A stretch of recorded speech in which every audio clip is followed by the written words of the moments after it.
청자 여러분 안녕하십니까? 요한복음 1장 1절로 4절 말씀 또 14절 말씀을 제가 봉독해 드립니다.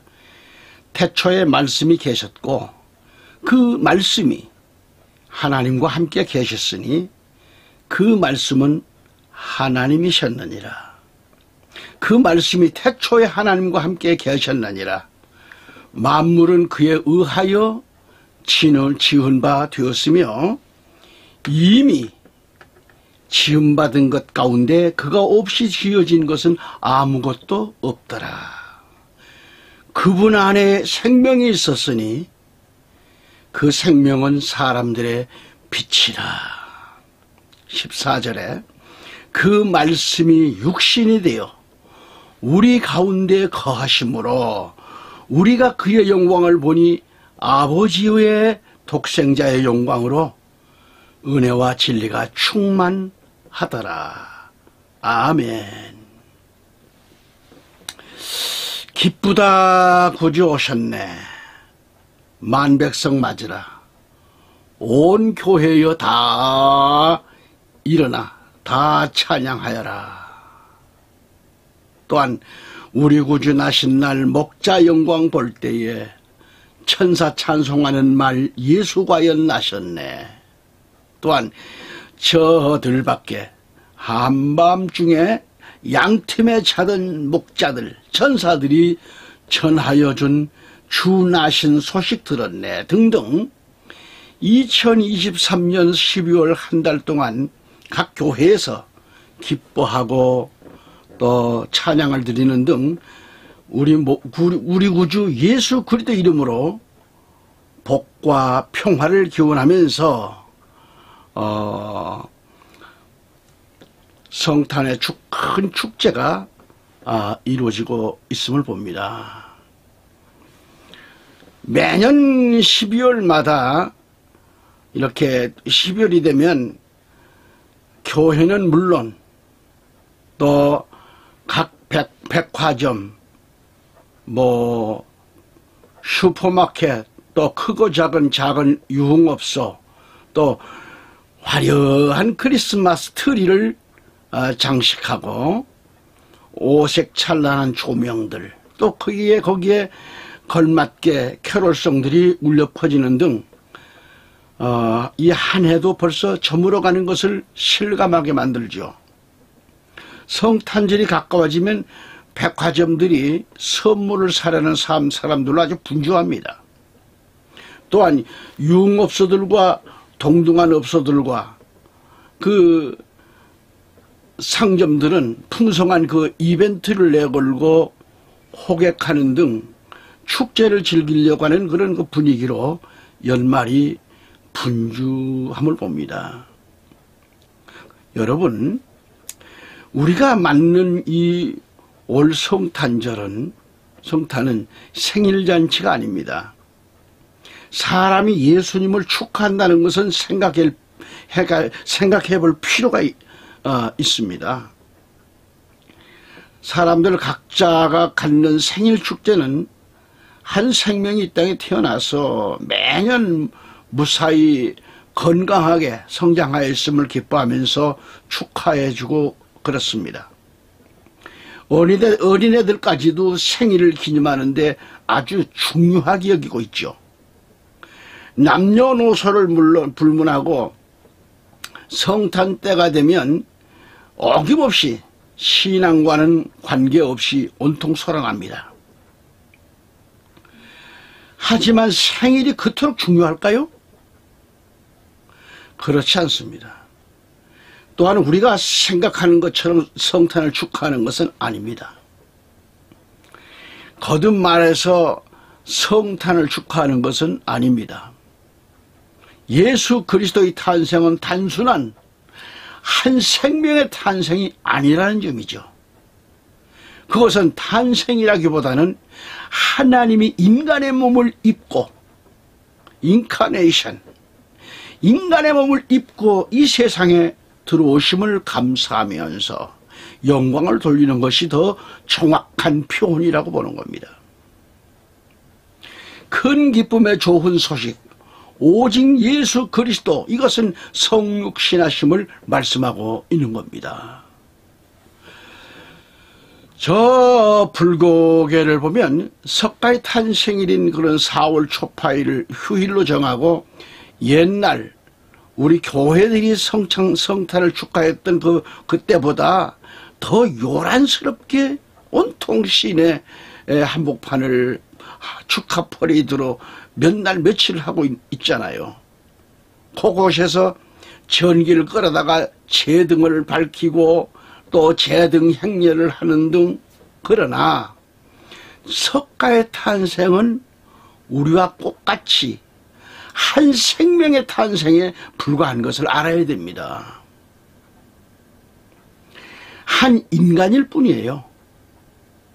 다시 말해서 석가의 탄생은 기독교가 말하는 것과 같은 유일하신 영, 하나님이 친히 인간이 되는 그런 사건은 아니라는 점이죠. 그러므로 예수 그리스도의 오심은 특별한 사건이요, 큰 기쁨의 소식이요, 좋은 소식이요, 역사적인 사건이면서 이것은 한 번밖에 없는 사건이었습니다. 그런 의미에서 성탄 축하는 단순한 축하에 그쳐서는 안 된다고 하는 것이며, 항상 그 의미를 물어야 하고 365일 우리는 성탄이 되어야 합니다. 그런 말씀이죠. 여기서 제가 말씀드리고자 하는 것은 우리 기독교가 세속인들이 사용하는 언어와 풍습들을 따라서는 안 된다는 몇 가지를 지적하고 싶은 겁니다. 뭘 지적할까요? 저는 1970년도 선지학교를 다니면서부터, 물론 이제 신학대학이죠. 근데 저는 신학이란 말을 안 쓴 지가 오래됐습니다. 왜 그래요? 귀신 신자 배울학자 아닙니까? 왜 우리 기독교가 그런 단어를 써야 됩니까? 그래서 저는 선지학교 그렇게 부릅니다. 선지학교 일을 다니면서 그때부터 크리스마스의 의미를 알고부터는 성탄절 그렇게 사용하고 있습니다. 언어를. 크리스마스라고 하는 이것은 그리스도의 미사, 그런 뜻 아니겠어요? 영어로 크리스마스라는 말도 여기서 유래된 겁니다. 프로테스탄트 교회는 하나님께 드리는 예배를 미사라 하지 않고 예배란 말을 사용합니다. 미사, 이는 천주교에서 미사 때 사용하는 그런 용어입니다. 한자로 쓰면은 마칠 미자, 물 뿌릴 살 사자, 이것을 사용하잖아요. 뿌린다. 이런 언어는 모두 개신교가 하나님께 영과 진리로 드리는 예배와는 아무런 상관이 없습니다. 가톨릭 교회에서 매년 12월 25일을 예수님 탄생일로 기념하기 위해 하는 그런 그 크리스마스는 예수님과는 아무런 상관이 없다는 것을 알아야 합니다. 거듭 말씀드리기는 하나님의 성육신의 날을 크리스마스라고 하면 안 된다는 거죠.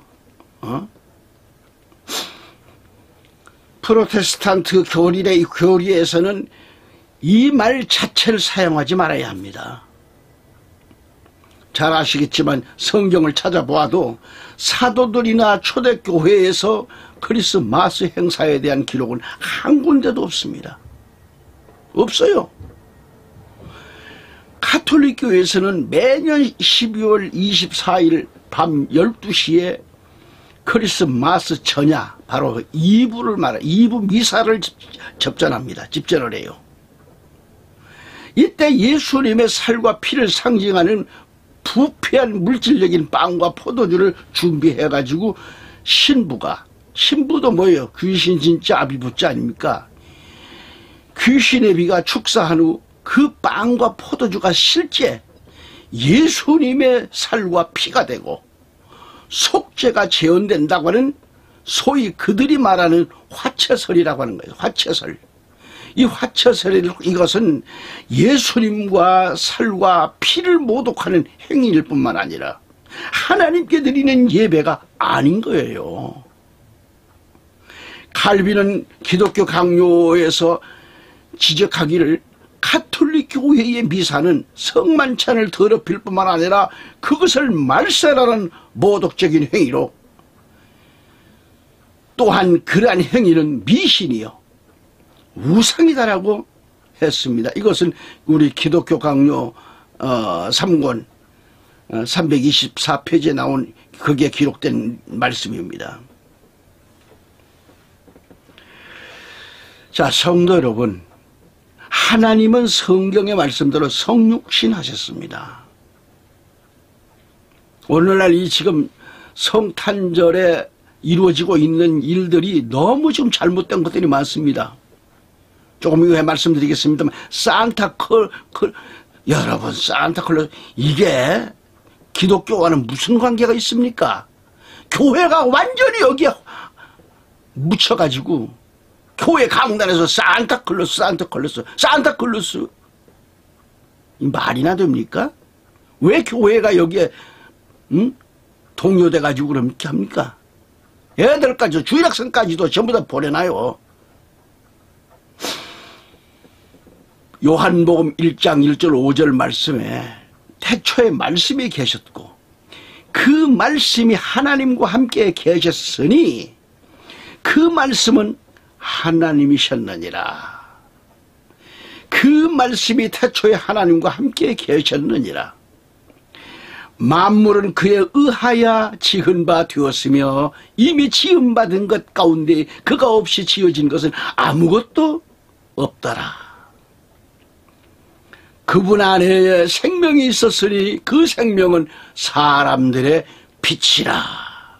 그 빛이 어둠 속에 비치어도 어둠은 그것을 깨닫지 못하더라. 14절 말씀 가서 보면은 그 말씀이 육신이 되어 우리 가운데 거하심으로 우리가 그의 영광을 보니 아버지의 독생자의 영광으로 은혜와 진리가 충만하더라. 아멘. 이렇게 나와 있습니다. 여러분, 크리스마스 그 유래를 알아야 돼요. 12월 25일은 하나님과는 상관이 없습니다. 12월 25일 크리스마스 유래를 알아보면 로마 가톨릭이, 잘 들으세요,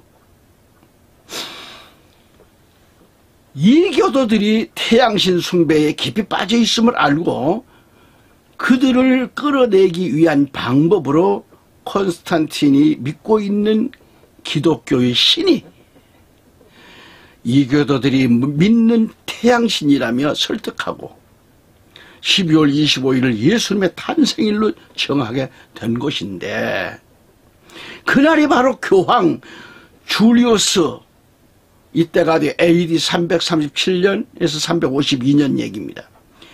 줄리우스가 공식으로 규정한 날이었습니다. 이렇게 해서 바빌론이 태양신의 생일, 즉 죽은 니무롯의 환생일이 이렇게 절복할 수 없는 그런 태양의 생일로 내려오다가 로마 가톨릭 교황에 그 의해서 12월 25일이 예수님의 생일로 만들어졌다고 하는 것을, 아니 목사님들 다 알잖아요. 여러분, 진리를 탐구하신 분들, 그 많은 선지학교에서 공부를 했고 신학 박사가 되고 뭐 그냥 알잖아요. 근데 왜 이걸 못 고쳐나갈까요? 그러니까 이걸 이단들이 악용을 해가지고, 이단들이 나를 법석인 거예요. 우리가 해야 할 일, 요한계시록 한때 예수 온다 우리가 외쳐서 바른 진리를 전해야 될 계시록을 왜 이단들이 장난치게 만드는 겁니까? 우리 기성교회가 정말 다시 한번 깨달아야 됩니다. 그리고 요한계시록은 아예 그냥 제껴놨어요.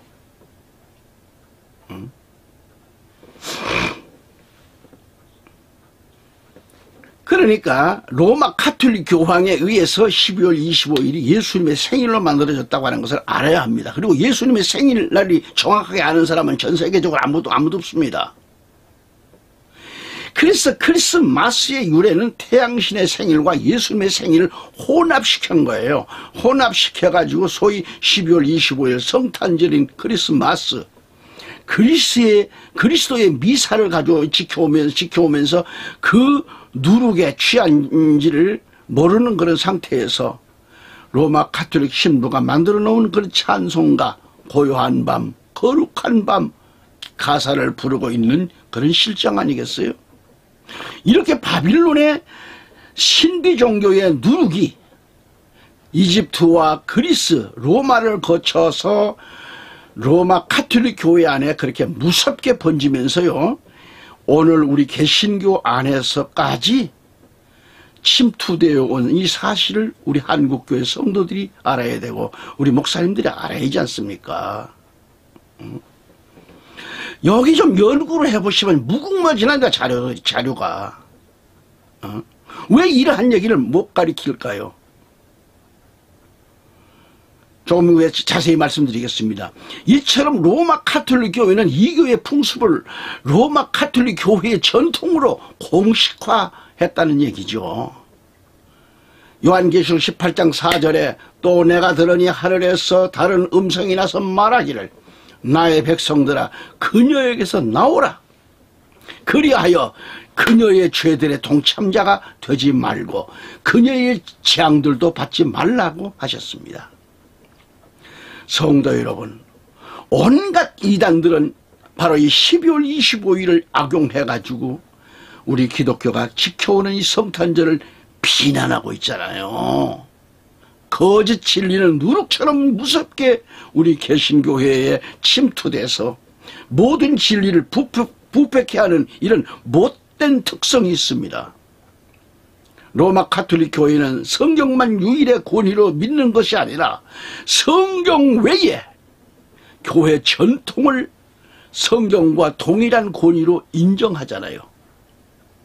그래서 콘스탄틴이 이 교회의 우상적인 미신 행위를 배제하기 위해서 자기가 믿는 솔, 태양신이죠. 이 솔을 예수님으로 대체하려고 하는 축제가 이제는 하나의 전통이 돼가지고 크리스마스 축제화로 자리매김한 거 아니겠어요?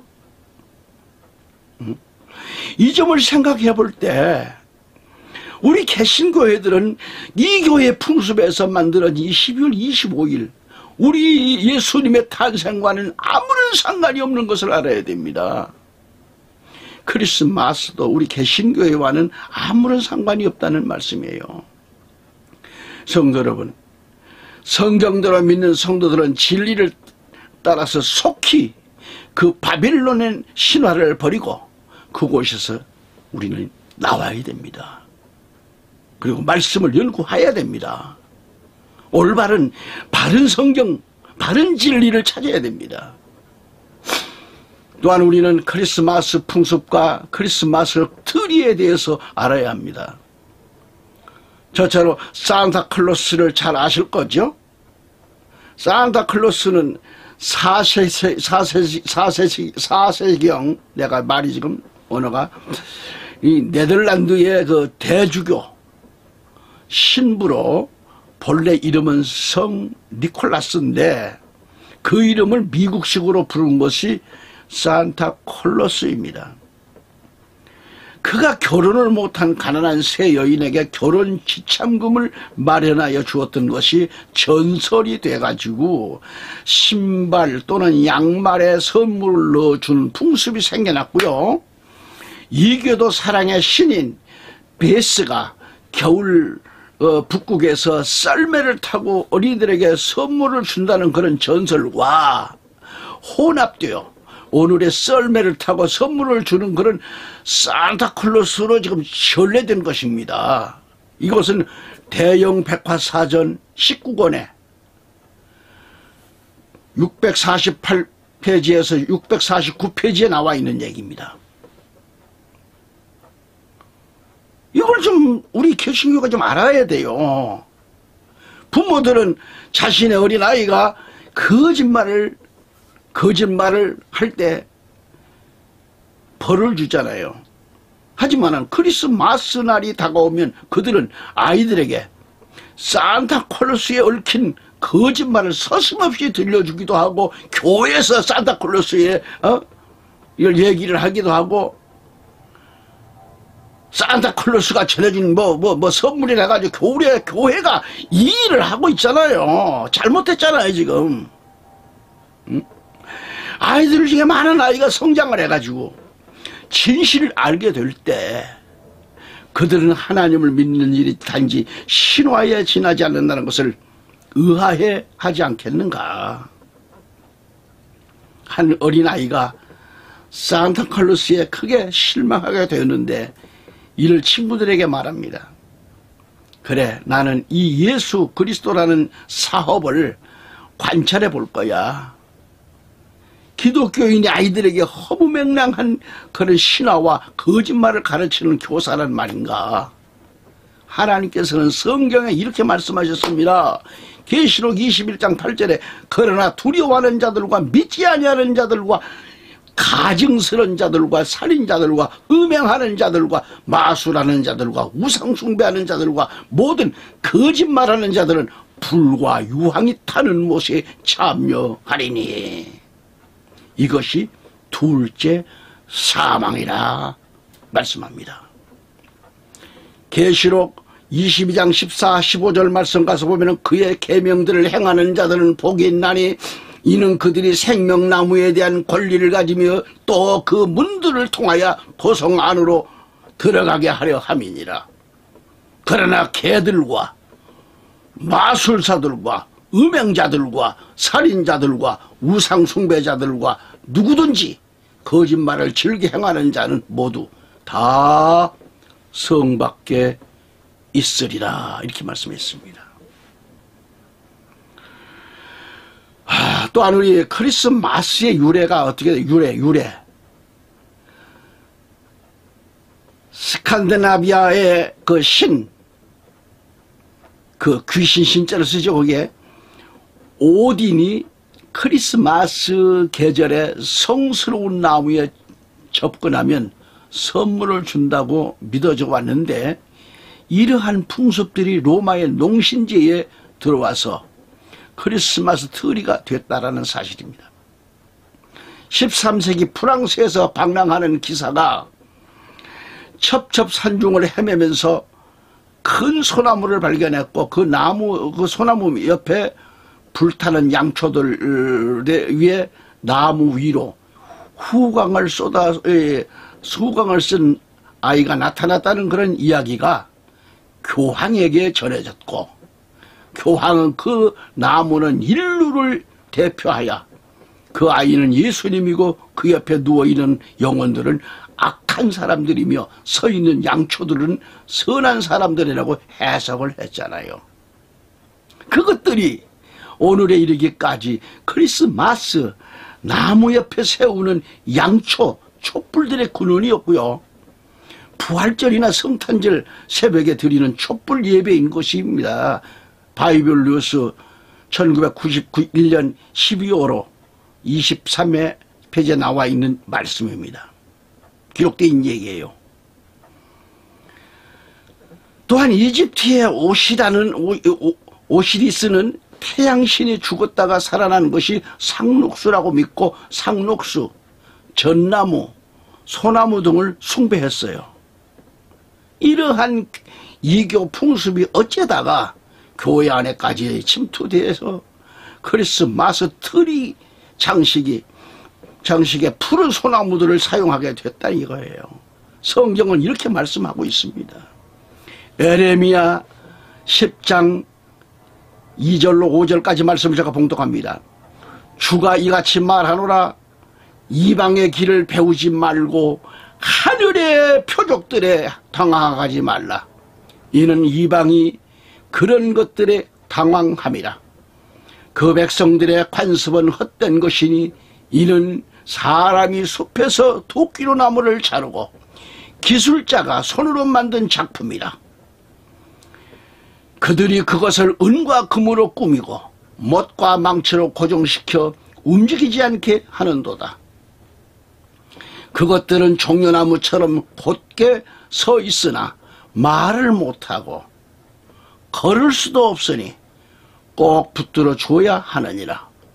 그것들을 두려워하지 말라. 이는 그것들이 악을 행할 수도 없고 또 선을 행함도 그들 안에 없음이라고 했습니다.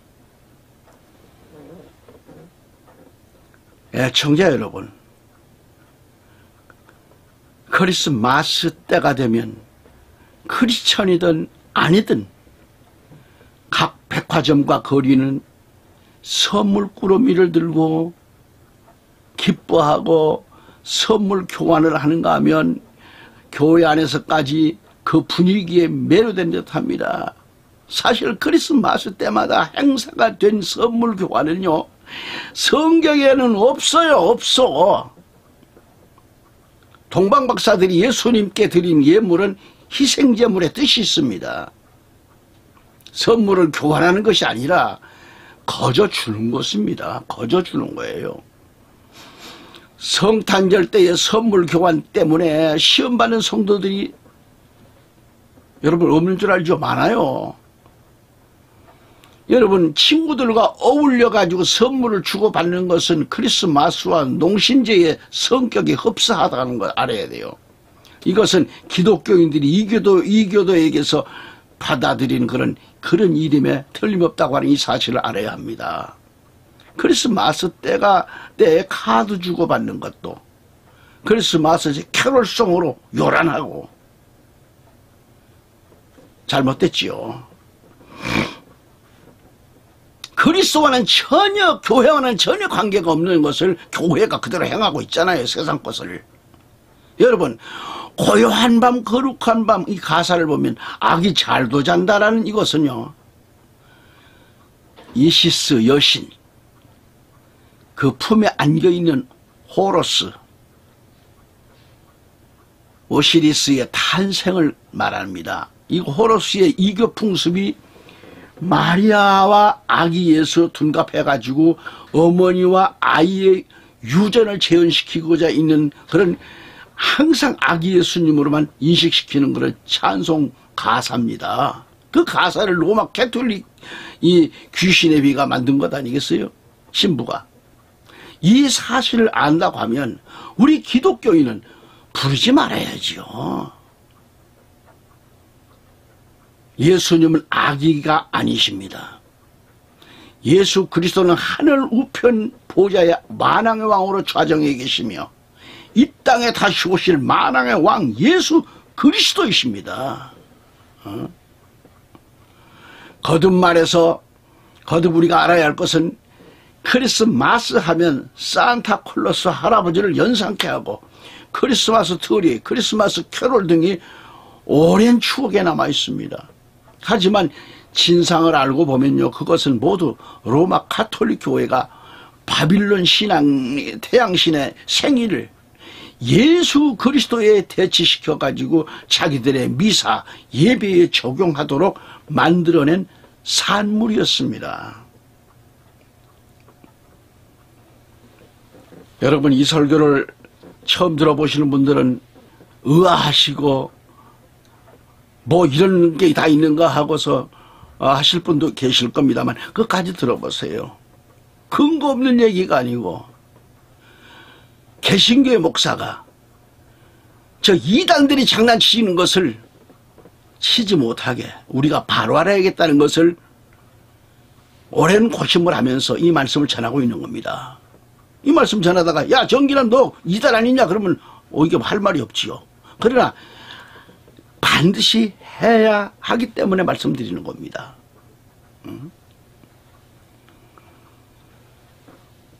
이렇게 예배당에 이걸 가지고 들어와서 만들어낸 산물인데 이 비질의 거짓 누룩이 전 세계에 퍼져나가면서 한국에는 가톨릭이 개신교보다 100년 앞서 들어와가지고 고지를 먼저 점령한 까닭에 씻겨넘는 무지한 개신교들이 그들의 이 인습에 젖어들었고 그들이 하는 대로 지금까지 내려오면서 하나님이 제일 싫어하는 의식 종교로 타락하고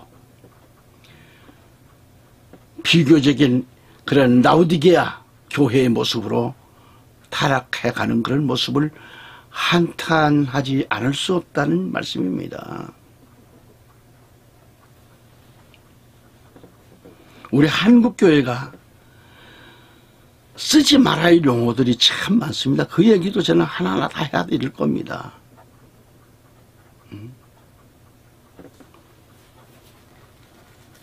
성탄의 역사적 의미를 좀 알아봅니다. 지금까지 12월 25일은 우리 예수님의 탄생과는 아무 상관이 없는 그런 이교적 풍습이 로마 가톨릭의 전통에 의해서 전승되었고요. 성경에 위배되는 잘못임을 알아야 했습니다. 성도 여러분, 성탄은 하나님이 성육신하신 날입니다. 다시 말씀을 보면 요한복음 1장 14절에 그 말씀이 육신이 되어 우리 가운데 거하심으로 우리가 그의 영광을 보니 아버지의 독생자의 영광으로 은혜와 진리가 충만하더라 이렇게 말씀했어요. 이 한 구절의 말씀이 전 기독교를 대변할 만큼 매우 중요한 구절입니다. 이 말씀이 없다면 기독교는 존재할 수가 없을 거예요. 예수님이 이 세상에 탄생하신 날은 그들과 전혀 다른 차원의 날입니다. 그래서 우리 예수님의 탄생하신 날이 숨겨져 있지 않나 생각할 때가 많이 있어요. 모든 인간들은 인간의 혈통을 입고 태어났습니다. 우리 예수님은 사람처럼 인간의 혈통으로 오시지 않고 동정녀의 몸을 빌려 성령으로 잉태되어 탄생하신 분이에요. 우리 예수님은 곧 말씀, 이 씨로 말씀으로 성육신하신 하나님이십니다. 인카네이션 하신 하나님. 하나님은 영이십니다. 스스로 계시는 분이란 말이죠. 새 사람들은 우리 기독교까지도 종교 하는데 종교 아니에요. 기독교는요. 하나님은 영이시고 스스로 계시는 분이란 말이에요. 종교는 뭐예요? 사람이 만드는 돌을 찍어서 만들었든지 나무를 찍어서 만들었든지 뭘로 형상으로 만들었든지 해서 세워놓고 숭배하는 것이 종교입니다. 우리 기독교는 종교가 아니에요. 하나님은 스스로 계셨고 우리가 하나님의 백성으로 사는 누구를 종교로 믿고 하는 게 아니에요. 우리는 이 사실을 좀 알기를 바랍니다. 누구든지 기독교를 종교 그러면은 여러분 일러주세요. 잘못되는 것이라고. 또한 우리 하나님은 영원한 실존자이십니다. 일어나신 하나님께서는 인간의 몸을 입으시고 이 땅에 오신 날은 아무도 알 수 없는 비밀에 속한 거예요. 성경 어디를 봐도 예수님 오시는 건 있지만 날짜를 밝힌 곳이 한 군데도 없습니다.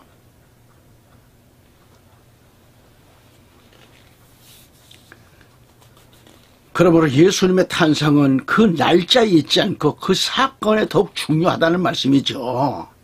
오늘 말씀을 보셨듯이 요한복음 1장 1절 4절에서 우리 예수님은 태초부터 계신 말씀이십니다. 로고스로.